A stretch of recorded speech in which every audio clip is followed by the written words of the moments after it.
अहाँ सब सुन रहल छी माँ अम्बे रिकॉर्डिंग स्टूडियो गढ़िया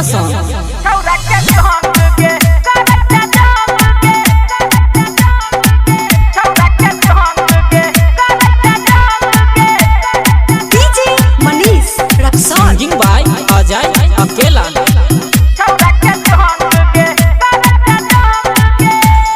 छौरिया गे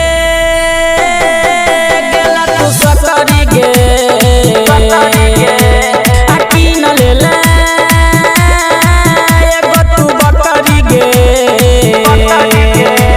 आ चढ़बे बहाने सब कोई जाने निसबई छायंगे यंग गे छौरा के संग गे करे छंग गे छौरा के संग गे करे छंग गे छौरिया गे गेला तू सकरी गे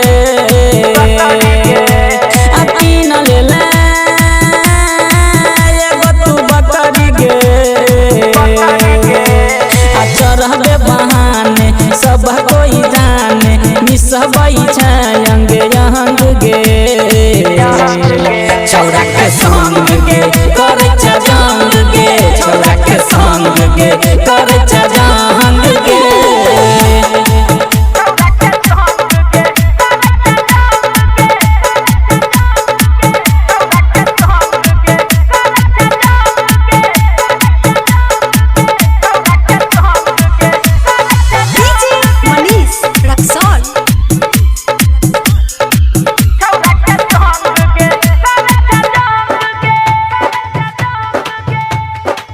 सब सिंगार करके जाय छे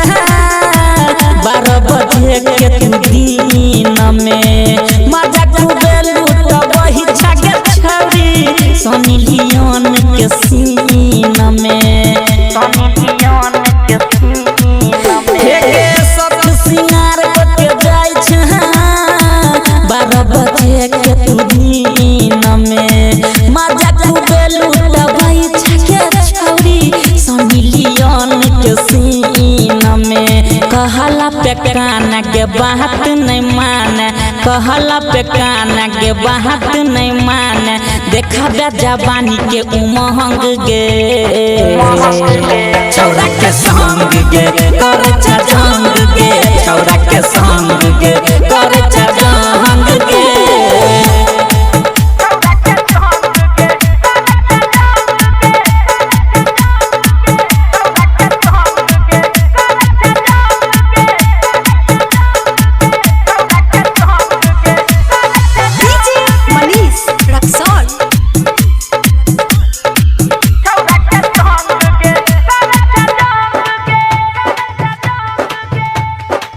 राइटर उमेश उजाला पकड़ लेलकौ गे झाड़ी में तोरा खूबे पिटलकौ गे छौरी मुखिया जी के बाड़ी में राइटर उमेश उजाला पकड़ लेलकौ गे झाड़ी में तोरा खूबे पिटलकौ गे छौरी मुखिया जी के बाड़ी में अजय अकेला गे छई के हटेला अजय अकेला गे छई के हटेला तोड़ दे तो सारा आई अलहंग गे छौरा के संग गे करे छंग गे छौरा के संग गे करे छंग